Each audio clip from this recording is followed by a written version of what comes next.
यदि हम दानियल उसके 12वें अध्याय और दूसरे पद को देखें तो वहाँ पर बाइबल बताती है कि मृत्यु के बाद ऐसा होगा कि लोग दो में से एक जगह जाएंगे, या तो वह स्वर्ग है या नरक है। दानियल उसके 12वां अध्याय और दूसरे पद में लिखा हुआ है। और जो भूमि के नीचे सोए रहेंगे उनमें से बहुत से लोग जाग उठेंगे, कितने तो सदा के जीवन के लिए और कितने अपनी नाम धराई और सदा तक अत्यंत घिनौने ठहरने के लिए। यहाँ पर हम पाते हैं बाइबल बताती है कि कुछ लोग सदा के जीवन के लिए जाग उठेंगे, अर्थात इसका मतलब यह है कि वे स्वर्ग जाएंगे। और कुछ लोग सदा के लिए नाम धराई के लिए और अत्यंत घिनौने ठहरने के लिए जाग उठेंगे। इसका मतलब यह है कि ये लोग नरक में जगह प्राप्त करेंगे। और यदि हम दानियल उसके 12वें अध्याय और पहले पद को देखें तो यहाँ पर लिखा हुआ है, परंतु उस समय तेरे लोगों में से जितनों के नाम परमेश्वर की पुस्तक में लिखे हुए हैं वे बच निकलेंगे। यहाँ पर बाइबल बताती है कि जितने भी लोग जिनके नाम परमेश्वर की पुस्तक में लिखे हुए होंगे वे केवल स्वर्ग जा पाएंगे।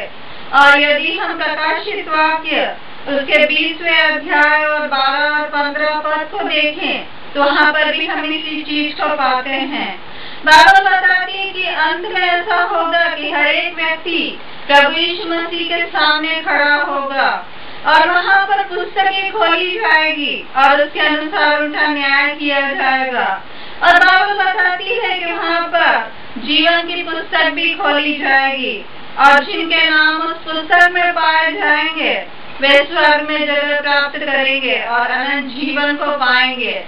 किंतु जिनके नाम जीवन की पुस्तक में लिखे हुए ना मिलेंगे वे उस नरक की आग में डाल दिए जाएंगे।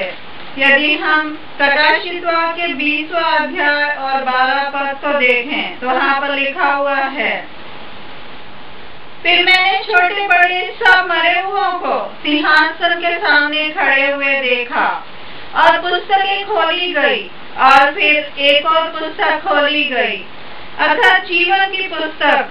और जैसे उन पुस्तकों में लिखा हुआ था उनके कामों के अनुसार मरे हुओं का न्याय किया गया। 15वें पद में लिखा है, और जिस किसी का नाम जीवन की पुस्तक में लिखा हुआ ना मिला वह आग की झील में डाल दिया गया। तो यहाँ पर हम पाते हैं कि जिन लोगों के नाम जीवन की पुस्तक में लिखे हुए मिले वे स्वर्ग में जगह प्राप्त करेंगे, और जिनके नाम जीवन की पुस्तक में ना मिलेगा उन्हें नरक की आग में डाल दिया जाएगा। तो हम किस तरह अपना नाम जीवन की पुस्तक में लिखवा सकते हैं? यह बहुत आसान है। हम प्रभु यीशु मसीह के पास आकर अपने पापों से छुटकारे को प्राप्त करने के द्वारा हम अपना नाम जीवन की पुस्तक में लिखवा सकते हैं। बाइबल बताती है कि प्रभु यीशु मसीह संसार में आ गए, उन्होंने अपने प्राण हमारी खातिर कलवरी के क्रूस पर दिया और प्रभु यीशु मसीह ने अपना पवित्र लहू हमारी खातिर बहा दिया ताकि उसके द्वारा हम अनंत जीवन को प्राप्त कर सकें, ताकि उसके द्वारा हम अपने पापों से छुटकारे को प्राप्त कर सकें। प्रभु यीशु मसीह ने हमारे पापों के बदले में मूल्य चुकाया, और जब हम प्रभु यीशु मसीह के उस लहू में धुल जाते हैं और जब हमारे गुनाह क्षमा किए जाते हैं तब हमारा नाम जीवन की पुस्तक में लिख दिया जाता है और इस तरह हम स्वर्ग में जगह प्राप्त कर सकते हैं। यह कोई मुश्किल काम नहीं है, इसके लिए आपको बहुत अधिक तपस्या करने की जरूरत नहीं है और बहुत अधिक मेहनत करने की जरूरत नहीं है। किंतु आपके अच्छे और भले काम जो आपको अच्छे लगते हैं वे आपको आपके पापों से छुटकारा नहीं दे सकते हैं। आपको जो अच्छे काम लगते हैं वो परमेश्वर की नजर में गंदे हैं और मैले चितड़ों के समान हैं। तो हमारे अच्छे काम और हमारी तपस्याएं हमें स्वर्ग में जगह नहीं दे सकती हैं, किंतु हम प्रभु यीशु मसीह के पास आकर अपने पापों से छुटकारे को प्राप्त कर सकते हैं। अपने गुनाहों को प्रभु यीशु मसीह के लहू से धुलवाकर हम स्वर्ग में जगह प्राप्त कर सकते हैं। यह बहुत आसान है। क्या आप प्रभु यीशु मसीह के पास आना चाहते हैं? क्या आप अनंत जीवन को प्राप्त करना चाहते हैं? क्या आप चाहते हैं कि आपका नाम जीवन की पुस्तक में लिखा जाए? तो आप प्रभु यीशु मसीह के पास आने के द्वारा आप अपने पापों की क्षमा को और अनंत जीवन को भी प्राप्त कर सकते हैं। मैं आज आपके लिए प्रार्थना करना चाहती हूँ ताकि आप प्रभु यीशु मसीह के द्वारा उस अनंत जीवन को प्राप्त कर लें। क्या आप प्रभु यीशु मसीह के पास आना चाहते हैं?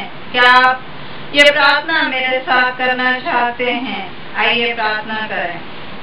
प्रभु यीशु मसीह, मैं विश्वास करती हूँ कि आप परमेश्वर हैं। आपने मेरे लिए अपने प्राण कलवरी के क्रूस पर दिए। प्रभु, मैं विश्वास करती हूँ कि आप मेरे गुनाहों को माफ कर सकते हैं, क्योंकि आप पूरी तरह पवित्र हैं और आप परमेश्वर हैं। आप में कोई पाप नहीं पाया गया और आपने पाप और मृत्यु पर जय को प्राप्त किया है। इसलिए आप मुझे भी हमेशा की जिंदगी दे सकते हैं। मेरे गुनाहों को आप माफ करके मुझे स्वर्ग में जगह दे सकते हैं। कृपया मेरे हृदय में आ जाइए प्रभु, मेरे गुनाहों को आप माफ कर दीजिए। अपने पवित्र लहू से धोकर मुझे साफ कर दीजिए और मुझे हमेशा की जिंदगी दीजिए प्रभु।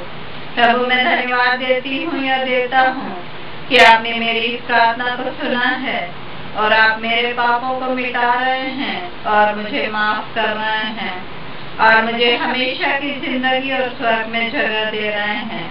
इसलिए मैं आपको धन्यवाद देती हूँ। मैं प्रार्थना यीशु मसीह के नाम से मांगती हूँ। आमीन।